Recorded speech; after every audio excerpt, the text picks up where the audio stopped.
Good morning, good afternoon, and good evening, whoever and wherever you are. Hi, today is a Sunday. Our second is 9th of March 2025, a Sunday morning actually. I normally do this during the night before I go to bed, but yeah, since this is quite a backlog video. Business, certain hiccups, family, personal related issues. Uh, yeah, been quite uh, having a bad situation around here. But anyway, last week, as I have posted some of my short clips, I received two of my packages, parcels that I've bought or bid and gracefully won at a good marginal price, I would say. And here they are, all of them. Two packages. I'm gonna do two packages, 2 different days, but they're in the same week. So I'm doing this video at the same week as a whole to cut the video short, to cut everything short, to make things easy, to compile them all together and show out as one video. So yeah, uh, personal diary, sideline. Wow, was pretty darn crazy at the moment.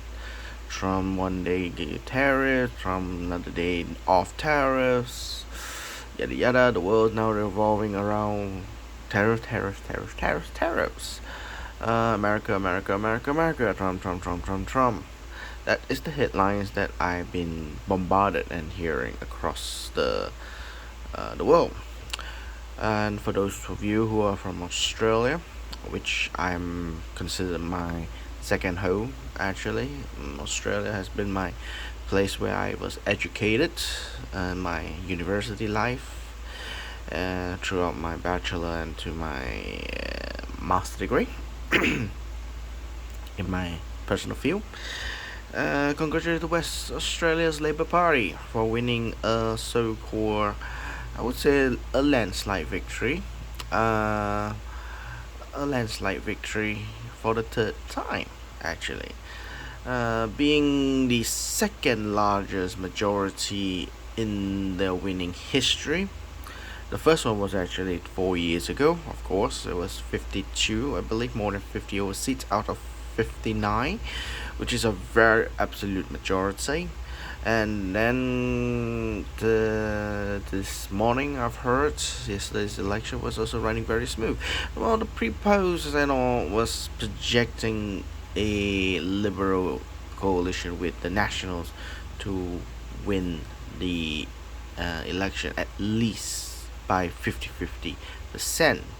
But again, the people have spoken, and voila, Labour wins an absolute majority again. More than 40 seats is considered in Western Australia a majority. So being the first time in 2017, they won a 42 seats, if I'm not mistaken, and then they gained 10 more seats in 2021 election, and the current 2025 election, they probably won about 48 to 56. There's still seats still counting, so yeah, we do not know what it is, but nevertheless, they won more than the simple majority. Absolutely, a kind of landslide victory, I would say, and they won. Pretty darn happy for me, to be honest. Yeah, pretty darn happy. On the other side of the pond, of course, would be in other than Australia, is just America. We're in trade wars with everyone, especially its biggest trading partner and its natural ally, Canada and Mexico. Two land-bordered countries, the only land-bordered country with the United States, are being threatened by the bully, the savior of the world, the protector of the world from devastation of war and plague, has now become the greatest bully. I think this makes Russia will take advantage on this. Very pleased, and hopefully we'll see how it goes from there. Yeah. I do not want to dwell that too much. I'll settle in the morning. I probably want to get to the chase to my.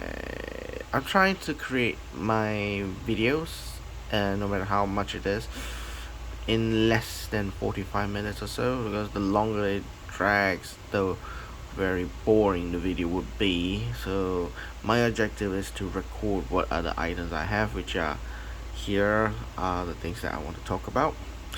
But I do try to do some special event or the week of the event of the highlights of the current affairs. Sometimes we talk about things like devastatingly, like now is Donald Trump's uh, unfazed and unhinged decision making. Um, does create a fluctuation in economic prospect, like the dollar is weakening or strengthening. Our dollars quite fluctuate. The gold price might be fluctuating, and in the meantime I think the gold price will go up if the tariffs were to proceed, because it would become a safe haven compared to US dollar as a safe haven currency. So precious metal will go up, and it's a key factor on preserving your wealth, I would say. Most of my wealth, I would say, is preserved within the old banknotes, as you see in front of you. Um, does relatively retain its value so long there are demand, of course. The bigger the demand, the more high the price would become. The weaker the demand, well, if you're desperately trying to sell off those notes, then the price will go down. So it fluctuates like a bond or like a stock trading. So yeah, antiquities most of the times do maintain so long there are people in demand for it, especially those who have the huge pockets. You don't see Monet drawings or paintings go down in price. It only goes up. So it's the same thing in antiquities, you know. So, but for those who are thinking of trading or so forth, I think it's the best time to trade in two things: the AI or R&D on technologies, AI especially in stocks. On those stocks, would be a blossom, I would say, in long term, and the other one would be gold. Buying gold, preserving your wealth, yet eventually prices will shoot up if the president of the United States continue to be unhinged making decisions. We will see this 4 years a very, very bumpy ride. At least this 4 years will be a very bumpy ride. So that is the sidetrack for today.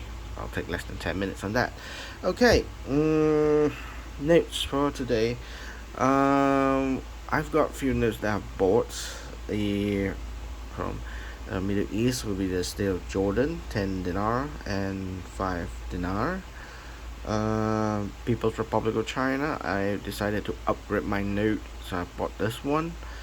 And also their first series 1001, also an upgrade. Both these two will be my upgrade. I already have this in my collection, but I found a better condition, so I decided to get another one as an upgrade, and intended to sell my old one, my old collection on this two piece for to recuperate my losses on my capital, an upgrade. So yeah, that's it. That one is from Bank of Japan, 100 yen. First series of Shotoku portrait. 3 Eastern Provincial Bank.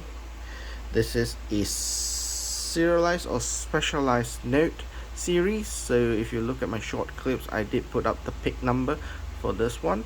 Probably I will show it again in later, but I have to find it out. And I have the Manchukuo, the Bank of Manchukuo, with block number only. As you can see, there's no serial number. This has a little bit more tacky in coordination talking about this one, because pick has a different viewpoint, and also the Japanese catalog, which is the official one, um, have a different point of view between those two. Wherever you think it is, which one is right or wrong, no one is wrong. It's a perception of the buyer. If you want to collect them all, go ahead. If you think that you're collecting and complete them already based on the catalog of the Japanese one or the pick, is up to you. There's no wrong. Don't let other people to judge you saying that you are wrong because you have not completed your set of collections. How it defines that it is complete is all completely up to one individual collectors. So I want to stress that at the beginning of this point, so that there will be no, I don't want to have a bad side on negativity and collection being pull you down on that, so forth. And lastly, I probably will talk about is my most oldest note. I won't say it's expensive, but it's one of the oldest note that I have, which is the United States of America, the continental currency, printed in 1776, exactly the year of the independence. So it's roughly already 249 years old. Literally, the note is 249 years old. One of the oldest note I have in my collection at this point of time. So yeah, we'll talk about that later. So let's go through the first note, an easy one, and a lot of things to talk would be the Manchukuo. About uncirculated condition, I would say. 1 yuan. According to the Japanese catalog book, there are only three types. First type would be the background behind is a different one, which has the bank's picture. I'll have a catalog book. We can see how it looks like, and they have block number and serial number. That is the first variation. The second variation, it will be similar to this one. The back will be no longer shown like this, with a Manchu inscription and the Mandarin inscription, and then a typical Japanese style standard of banknote to talk about the denomination of this note and how to use and what are the penalties, blah blah blah, for duplicating or making a counterfeit. The second variation is they have block number and a serial number. Now, the third variation, which is this one, which they don't have serial number, just a block number. Now, among all of them, the one with this block number only are much more harder to find. It's much more difficult to find because it was printed in 1944, which has a short span of time for them to print before the end of the war, because the war ended in Japan is not 1944, not 1945, is 1946 officially ended the Second World War. So they have to print this probably around 2 years span. There is a lot of it, I would say, because during the last few years of the war, in Second World War, the Japanese economy and its ally, especially the country like Manchukuo, the economy was disaster. Economy was failing. Their lack of resources to build their military complex industries. The lack of ammunition because there's not enough resources, or transporting their raw material to the factories to build ammunitions, war machines, blah blah blah blah, and so forth, and resulting hyperinflation and so etc etc. You know what it means economically. So in that situation, they can't control their banknotes properly, so they just print in just a block number. I've talked about this. The similarity happened in mainland Japan. The same thing happened in all its colonial territories, where they shifted most of the end of the Second World War. Most of the currency is just printed in a block number, no serial number, and thus making it more rarer than the others. So this third variation is considered to be more valuable, and I got my one in a about uncirculated condition. I think there's a little mark ink stain here or what, so forth. I think so, yeah. But the paper condition is very good. At the beginning I was thinking the pick it might be a little bit more tarnished, but physically now looking at it is quite reasonably good. Price wise, of course, it's still very good. So yeah, this one I could say, oops, well, this one I could say from the catalog is this one, 15-21. 15-21 is here at a pristine condition is 5,000. This is a brilliant uncirculated, that's 5,000 yen, and this one is uncirculated condition, and this is a bit more about fine, very fine condition. So it's about 2,000 to 5,000 mark, about uncirculated. It's between these two marks, I would say, the price at the moment. Be comparing it, the 1 yen on others, the 1511, the 1516, yeah, it is more expensive comparison to the others. It's much more rare because of these days of its print. As you can see, the others want the same thing, the 100 yen, the 10 yen, the 5 yen. The last series with just a block number, they're much more expensive. Now if you look carefully in this catalog book, this is a Japanese official catalog book for their banknotes, anything that is involved with Japanese, including this colonial like Manchukuo, Malaya, Burma, Philippine, Indonesian notes, and also the Oceanic notes, Indochina notes, and etc., including the colonial puppet government. All the notes are actually kind of categorized, except for the China mainland puppet government's banknote. That one I will refer to pick. They don't have it in the Japanese catalog book. So in this Japanese catalog book, considering about this note, well, there are only 3, as I said. This is the first one.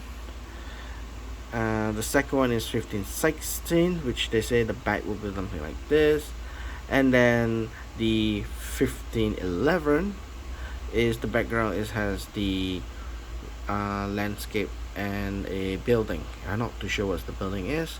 Yeah, so there are the 3 types. Now if you look at the pick catalog, which I don't have it right now with me because it's a big book, they have a different view on that.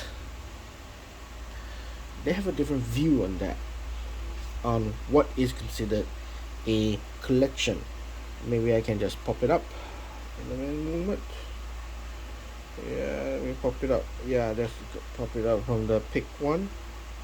The catalog book in 2017, and there's it. One moment, I'll just find it out a bit.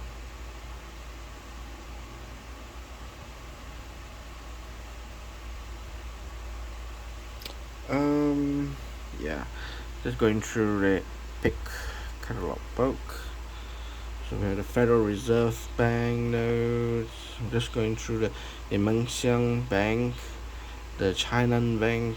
I'm going to, there you are, Manchukuo. Now, similar to the Japanese one, but they are different in slight way, I would say.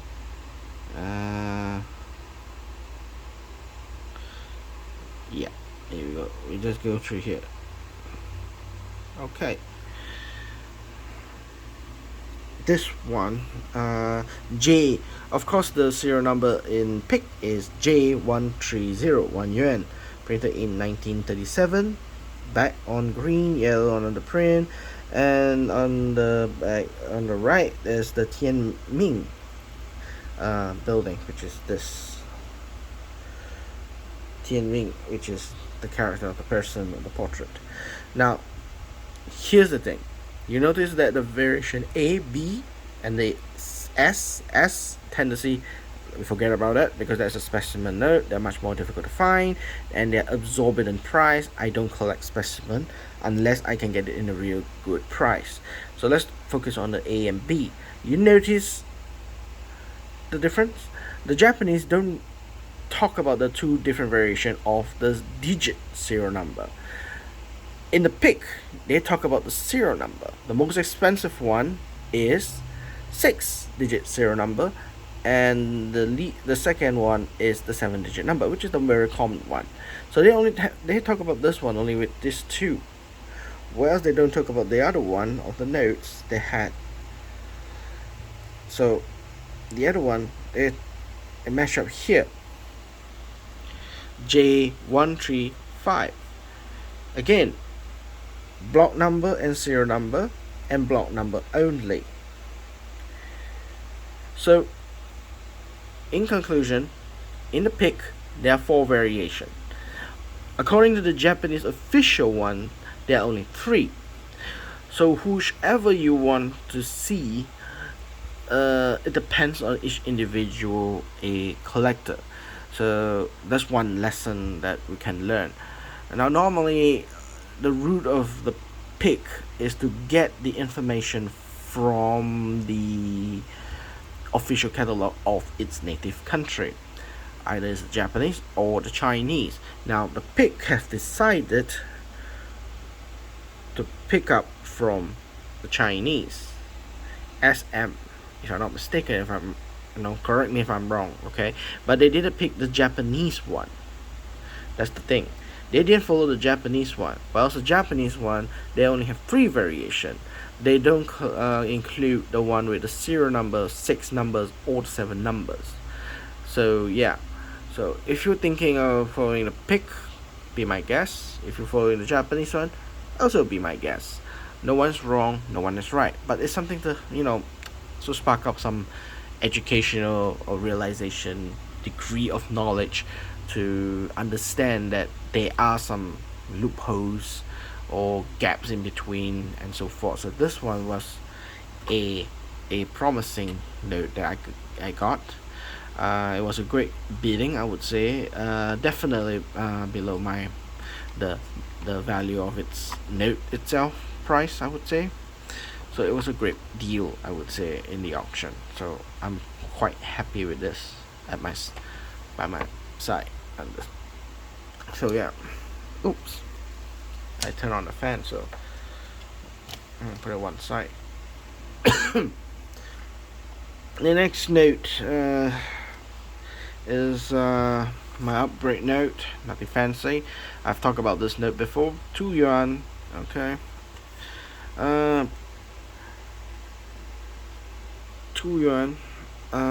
Second series, it would say. This is actually the revised series from their very first. The first series is this one where they're reorganizing, restructuring. It's a transitional period of the People's Republic's currency, because they need to adjust from the Republic to the People's Republic more officially. This is actually called a bridging currency. I would say it's a bridging currency to smooth and ease the transition from the old system, their economy control, to their own new one, which is the People's Republic. Once they have completed that, they reorganized their currency value and created a more firm, more structured mainland currency, which is produced this note.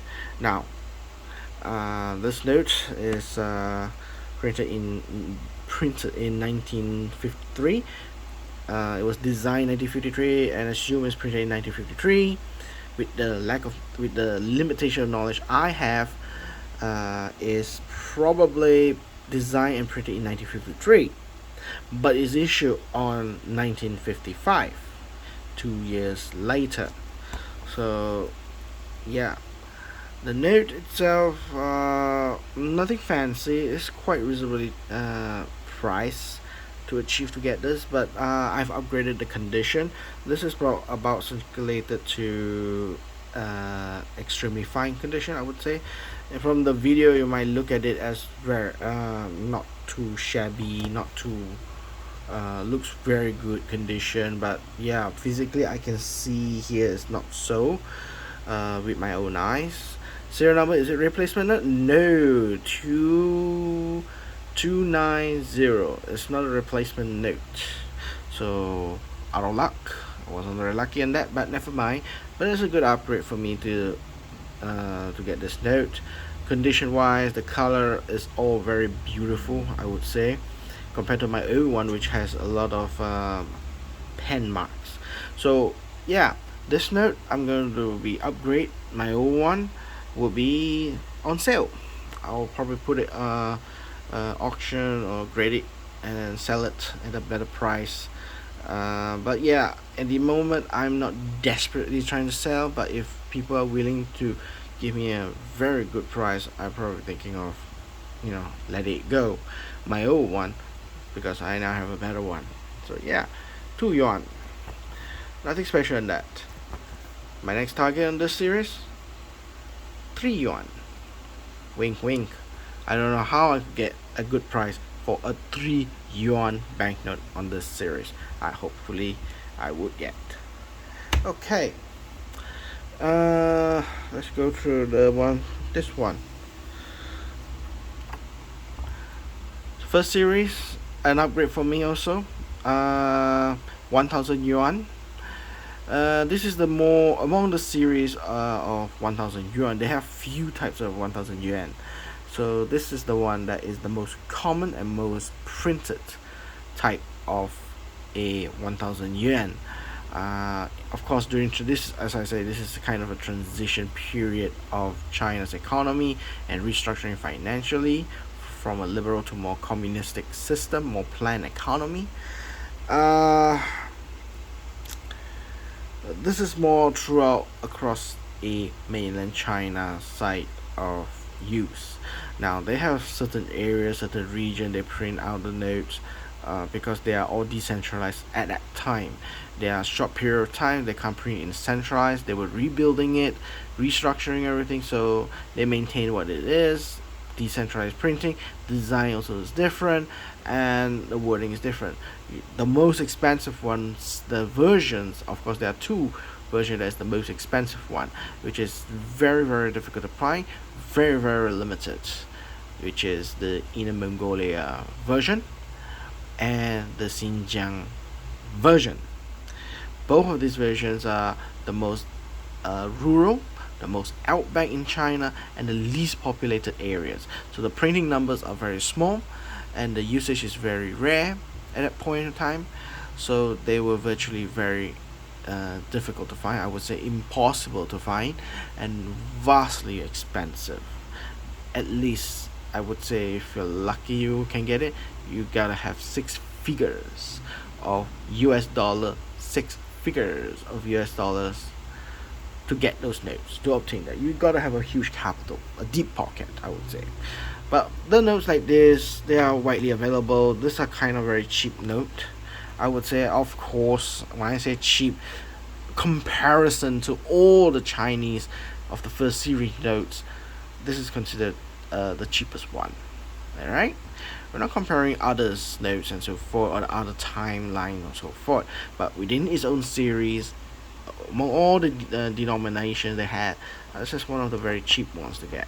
So that's why I'm able to obtain this and to consider as an upgrade from my old one. I'm not too sure, but I'm planning to sell the old one. Yeah, I have two of these, so I'm planning to keep this one, which is a better condition. I'm planning to sell the other one, which is a much lower condition. And if anybody wants it, I'm willing to let go. So there are two notes that I'm willing to let go, which is one of this and one of this. So yeah, the second series and the first series, 2 yuan and 1000 yuan. I'm relatively planning to let it go. Let it go. Let it go. Let it go. Okay. The next note that I want to probably talk about is this one. Now I normally don't buy this kind of note, but it was an opportunity as it comes by. This note is considered a private issuance note during the Republic of China. During the Republic of China, the era at its own, they were very, very, how do I say, decentralized. There are quasi governments across China, there are cliques. Each warlords are controlling their region, north, south, east, and west. The Kuomintang government, the national government, is not in a total control of the entire China. They're mainly controlled in the belly of the main heartland of China, which is around Shanghai, the farming lands and so forth. But the more semi outskirt and semi inner, like both quasi area like Beijing, Tianjin, Mongolia, etc., Xi'an. Most of them are controlled by the warlord, the Yunnan areas, and also, they to say is Guangdong area, are controlled by a strong military figure, cult of personality warlords. So they are cliques controlling by directly under them rather than by the nationalist government. So being so decentralized in the reflection of banknotes is the same issue. The banks were printing their own money according to their own region, recognizing its own banknote on at specific locations.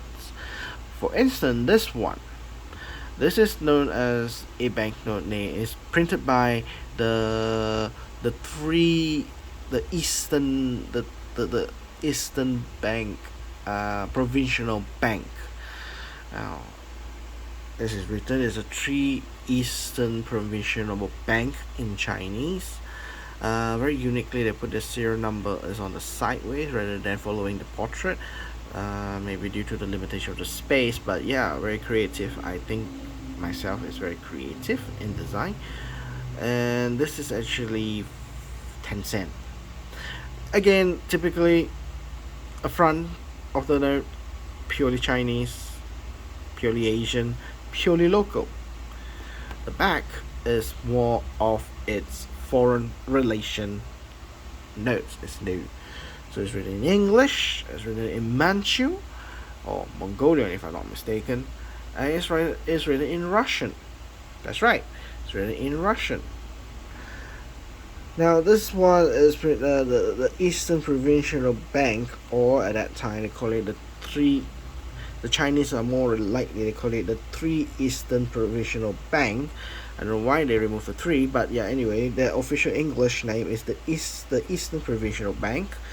10 cent was printed and issued on the 1st of January 1921. The note condition wise is quite, I would say, at the middle of very fine to fine condition. It won't be a high very fine because its wear and tear is quite severe, I would say. It's not losing any part of the note. There's no tears. Still intact, but it's just very dirty and folded quite many times on the note. So is well, I could say is well preserved note for my case. Yeah. Now this note I would say is a private issue note. Again, it's a private issue note, and being a private issue note, it's not national note. If you look at the catalog book, this note is considered under PIC number, is under serialized or specialized notes. They're not included in the normal world catalog books. So that's why this one starts with an S. Now, if you look at the catalog book for the serialized, specialized notes, which has all the PIC numbers started with S, China has a lot of private issue notes. That's how decentralized China was. Each region, each town, they produce their own banknote and try to mark their banknote to be on par on to the national government's banknote. So that is that used for international purposes. As you can see here in English, 10 cents notes, 10 cent notes to be exchanged for $1 silver of the Republic of China. Now, I'm not too sure what it says here in English. I mean, being fluent in English, but there are two ways of translating this. I'm not too sure. Probably as error or of their grammatical errors or what. I think they're saying is there are two things. Either they say is 10 cents can be changed for $1, one silver dollar, means 10 cents of this I can change for one silver dollar of the Republic of China, or this note can convert 10 of these notes, 10 of the pieces of 10-cent notes can be converted to one silver dollar. But literally, when I read this, it says 10-cent notes with plural here, to be exchanged for one silver dollar of the Republic of China. It means that you need 10 of these notes. 10 of these notes to exchange one silver dollar minimum. That's how I read that on this note. When you want to change this note, you want to change to the Republic of China, the minimum is one silver dollar. That means you need 10 of these notes. You need 10 of these notes to exchange one silver dollar. Probably that is how it was translated. I just got this note, so I'm trying my best to study the note and study how they are written. This is the fun part. To me, this is actually the fun part. Figuring out, study it, researching it, finding out what was the history of this note, why it existed, and so forth. Is the fun part. It does tell history. So this is one of the notes I could say. Now, if I follow according to the catalog book, this is priced around about $700. It was priced around $700, but I think it's worth less at the moment. It seems to be there's quite a flood of this note in the market, and they're probably even better condition than what I have. But yeah, this is a note that I also like willing to let go to, because I don't really collect specialized banknotes, especially like this kind of small region, unless the banknote design is very fantastic. That is the only criteria that I would collect and keep. The design is awesome, but this one to me is a little bit simple to me. So yeah, I'm willing to let it go for the right price, and my right price should be quite close to the catalog book at the moment. So yeah, the Eastern Provincial Bank, or in Chinese there is the three Eastern Provincial Bank. I don't know why they removed the tree. Yeah. The next one I would like to see. I'll keep this one the last one. Yeah. Let's go this one.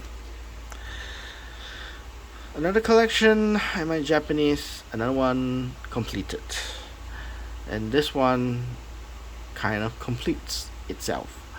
My 100 yen Japanese, printed in 1930, the first series of note of 100 yen of the, I call it, in the Japanese catalog book, it's called this the first Shotoku series of that portrays Prince Shotoku.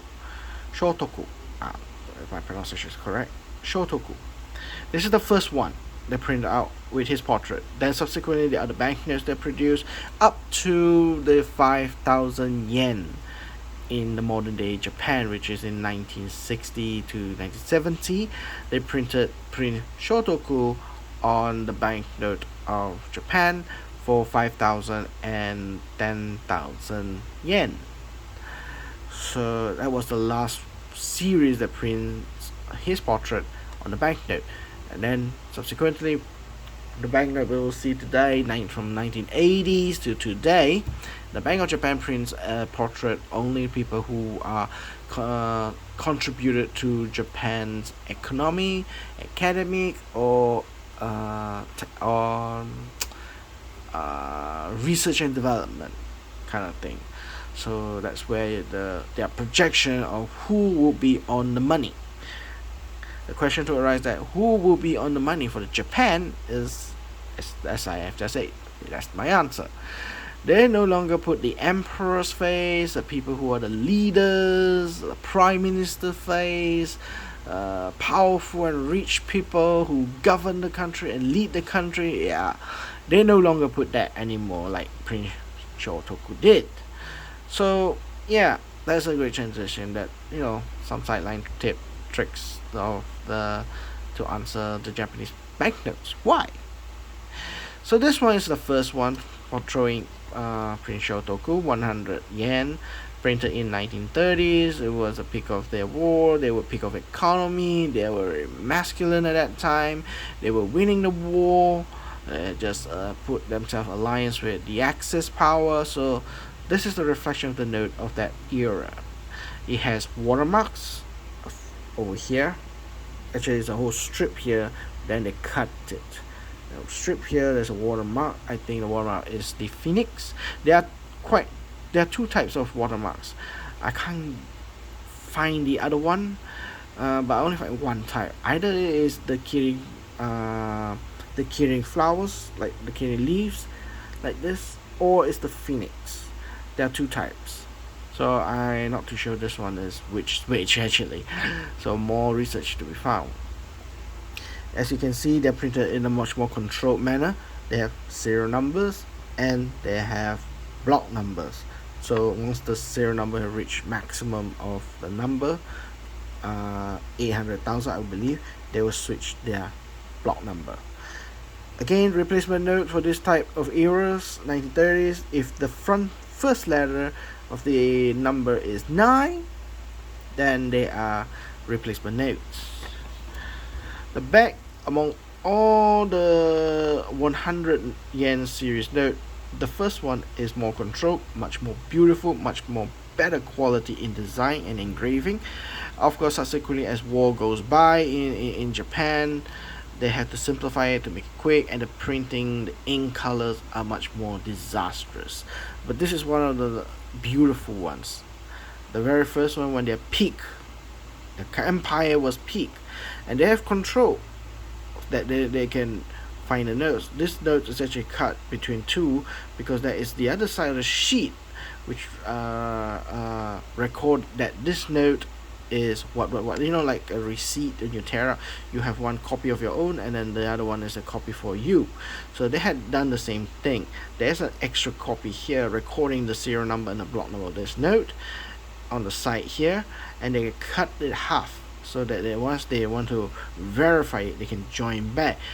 I think that's kind of a simplified way of looking at the verification of the banknotes, legal tender as it is, whether they are authentic.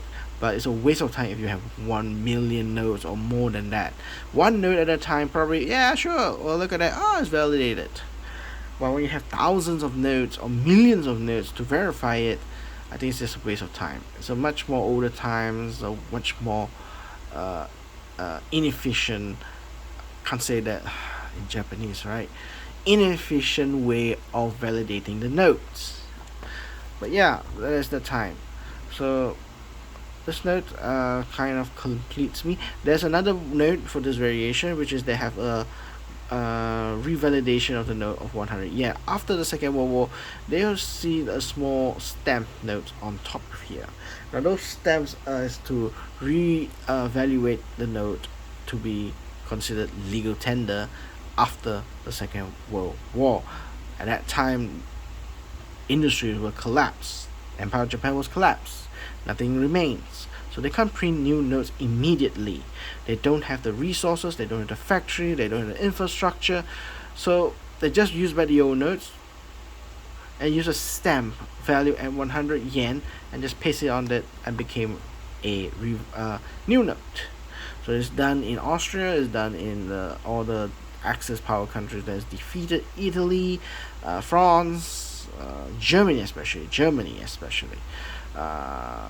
So those notes probably is used at a very, very, very short term until their industry kicks off or other countries has already printed a note for them to be distributed across their country. So in Japan, everything is under America. At that year 1946, 1947, Uh, Most of the vast majority of the population reused back the Empire of Japan's note, but with the stamp on it to validate it as it is a uh, revaluated note. Okay, next we'll be talking about the Middle East. Now, nothing special, quite modern notes. Some notes I'm trying to collect are Jordan. In Middle East, I mostly focus on Jordan. I mostly focus on um, Jordan, Afghanistan.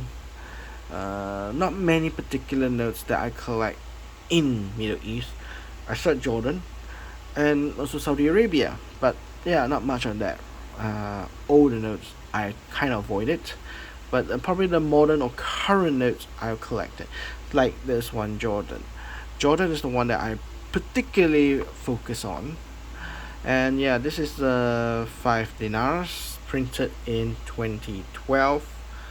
Uh, the official name of the country is called the Hashemite Kingdom of Jordan.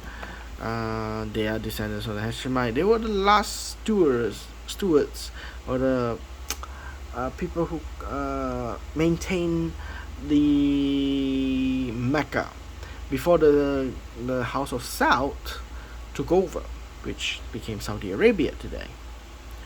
They were descended from the Hijjah state of Hijjah, protected by the British. After that collapsed, they fought against the South, and then they lost, and they formed the Kingdom of Jordan. That's how generally I know the history of Jordan exists. So yeah, the notes are very beautiful, I would say. Value-wise, its own face value, it's a bit more than the US dollar, I would say, probably. So, or equivalent to US dollar. So if 5 Jordan dinar is equivalent to 5 US dollar. So basically they are kind of face value wise equivalent to US dollar. They peg towards the US dollar, and their strength is very marvelously strong.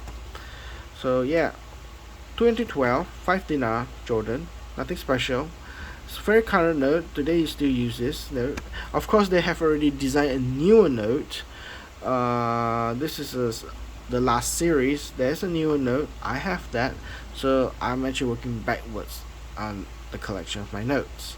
That's why I found the opportunity, got this note for my collection. The other one is the newer note for 10 dinar. I didn't have this note, but unfortunately it is graded. So yeah, normally I don't buy graded banknotes because a lot of the big bucks of your money you're paying is actually the encapsulation. Of course, that is the purpose, to identify authenticity, to identify what is the condition of the note before it was encapsulated. So it brings confidence immediately to the buyer. So with that confidence is equivalent to profit or cost, some would say. So I don't really buy this. If you have a good eye, you know how to observe the note, then you can evaluate the note itself raw, rather than you need a third party officially to grade it for you. So yeah, what's so special about this note? Well, the note is nothing, but what is so uniquely I attracted to buy it is I don't have or haven't seen these third party graders. Now you may call it DIM, but actually the acronym is MID. In Arab, as you can see, it is written from right to left. The positioning of their words in Arabs is right to left, not left to right, like normally in the Western countries. So what it stands for is Museum of Islamic Dinar, headquartered in Mecca. So in a sense, this note has went into the Holy Land, being graded in the Holy Land, and it was encapsulated in the Holy Land of Mecca. And some people might feel that it is blessed by God. This note is jokingly, I would say this note is not haram or forbidden. It has went through a proper place in the Holy Land of Mecca. So yeah, the Museum of Islamic Dinar their graders and the facility to grade the notes is in Mecca. So, as most of you all know, Mecca, only Muslims are permitted to enter Mecca. If you are non-Muslim, you are not permitted to enter the Holy Land. So this note has gone through that journey. Imagine it. The note has gone through that journey into the Holy Land, graded in as close as you can with God, uh, with God, and get probably got the blessing from God for His grade. So it's a very spontaneous, I would say. If you are a Muslim, very sensitive on your notes being graded by whom. uh, Museum of Islamic Dinar, MID currency will be another alternative choice to be graded. If you don't think you want to go with PMG in the United States because you don't want to support the Americans, or you don't have confidence with the Malaysian TQG options or any other countries, grading system, another option is open here. MID is another option, and you have a peace of mind that they do it a very honest duty of their work to grade the notes fair and just in Mecca. You have that kind of peace of mind there. I mean, whether it's real or not, whether you think I'm BSing or what, but that's how it feels for me. But anyway, in a non-religious sense, I at least have one in my collection. Officially, have one of the other graders other than PMG and PCGS, or other than TQG. Actually, in the whole entire world, there are a lot of graders company grading banknotes. I was probably intend to do that by a smaller denomination, the smallest denomination of the note, with a different graders, as part of a collection of variety of graders. That's another way of collecting, and I was thinking of collecting all the collectors of the third-party graders across the world. The notes can be the cheapest notes. It could be just $1. It could be just 10-cent note, but the having it bought officially a company, whether it's defunct already or bankrupt company, or it is a still running a small uh, enterprise comparing PMG, they are big.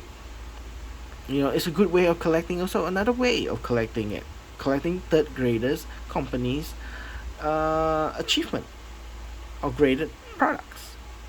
That's one way. So this is one of the collection. That's what I'm thinking of, but that's the reason why I bought this one. If not, I'll just get this note. It's brand new note. It's a current note. This note is printed in 2022, 10 dinars. You can get it in a money exchanger for 10 dinars, which is 10 US dollars. Nothing special.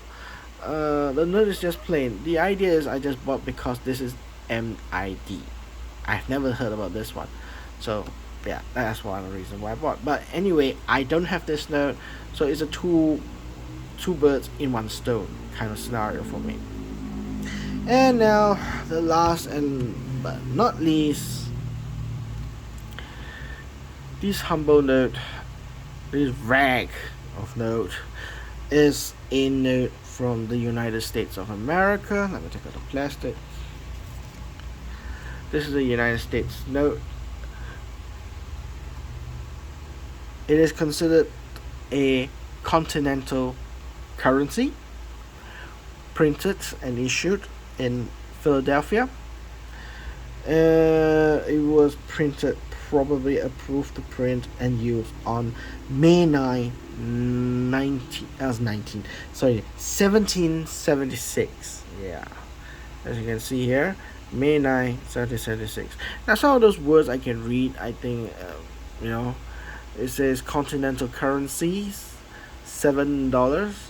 This bill entitles bearers to receive, if I'm not mistaken, receive 7 Spanish milled dollars, or the value thereof in gold or silver. According to the Revolution of Congress, if I'm not mistaken, this is considered a word called revolution. To a revolution of Congress passed at Philadelphia, May 9, 1776. Now, this pig number, according to Freeburg, now this is not included in the pig number, so I use Freeburg as much more specified. Freeburg CC37. You can find that in the Freeburg catalog book. So it's CC-37 for this note. Now, among all the continental currency note, this is one of the cheapest one. Yeah, it's not the expensive one, but in my collection, it is the oldest one. 249 years old. I repeat, 249 years old. This note lasted that. This ink is already scored. Somebody has signed it. 249 years old. I just want to sink in that it is my very first continental currency, and is the oldest one in my collection. Not the expensive one, not the rarest one, but yeah, the most oldest currency in my collection. So a few things that I've studied, you see, this is the same thing repeated here, but it's read like this: continental currency $7, continental currency $7, continental currency $7, etc. Few things. This note number is 2019. If I'm not mistaken, that is a 1, or it's not, it's 7. So it's 2019. This note number, this serial number of the note. So it's a low number, I would say. And then here, of course, the condition wise of this note is pretty darn bad. But having it survived 249 years, I think it's still holding up very good. Its quality of the note is very good. If you look at the catalog books that are very a better condition, this is actually looks like a cloud on the top with the rain coming down to the land and the hills here. This is rain coming down, and the title is Serenibits. This is a Latin word I know of, is Serenibits. I think the word is they will become. They will become. The notes are kind of reflective of during their Civil War, and is still under Civil War with the British for their independence. It is a way of funding their war effort. Their revolution effort, not war. Their revolution effort to gain independence. Fighting against the British is expensive, so they need to fund. So the only way is probably issuing this continental currency, which is kind of like a IOU. This is IOU of $7. We will, you can exchange this for a Spanish dollar, 7 equivalent Spanish dollars, as is written here, either in gold or silver, etc. So yeah, at the back. Now the front is on the landscape, but on the back is on a portrait size. So it's a very unique note. Normally I don't see something like that happening, even in old days. But yeah, $7 is written here. Now here is very faded. It's actually kind of like a fig of a plant. Now I don't know what plant is it so important for it to be pasted onto this note and their print, but yeah, there's something here. Is actually a very detailed leaf of a plant here. In a way, I would say based on the photos, I see a better condition on this one. The shape, it looks very intricate. It is a way to avoid counterfeiters. At that time, counterfeit market is based on how good the engraving is, how complex the engraving is, and that's how do you fool or resist against the counterfeiters. The more simple the banknote is, the easier the counterfeit would be. So they will try to intricately design something that is difficult for them to counterfeit and print out in that time. The question is not will it, you know, completely stop the counterfeit. Is how long it will last. It will be counterfeited, but how long it would last before the counterfeit comes into the economy, into the market. Then they have to re-engineer and rechange it, as what we are doing today's banknote. Keep on upgrading the notes because we are racing against the counterfeiters. So the notes here is written as Philadelphia, the place where the notes is printed, and printed by Hall and Sellers, 1776. So we can I would have enjoyed talking more about this note, but I don't have much information. I just got it. But yeah, all I know of generally this note was during the War of Independence. The Americans were fighting against the British. They need funds, so they created this note, the continental currency, to fund their war effort. And once the war is completed, if they win, it could be exchanged for something, etc. Of course, they don't have the money to, at that time, they don't have this financial system guarantee using bond or stock or coupons and so forth, because they are not a recognized country yet. The United States wasn't recognized as a country. So major superpower like countries like France, the Empire of France, the Spanish weren't recognized. But at the continent itself, the Caribbean, still, or Florida, and Mexico, the Spanish dollar is more recognized because they are the most powerful and the most wealthiest. And a lot of the mining is based on the currency in Spanish dollars, Spanish gold, Spanish silver, especially in Mexico, which reflected today. Most of our oil is following US dollar currency, which is the most powerful currency in the world. At that time, the most powerful currency in the world in 1776 is, guess it, Spanish dollar. The Spanish currency is the most valuable one. So, 249 years old note. I would still say that words and all is still very beautiful, still holding up. Condition wise, probably fine condition. I won't dare to say it's very fine because the edges has been cut off quite badly. But if you look at PMG, they consider this one a bit more special grading system.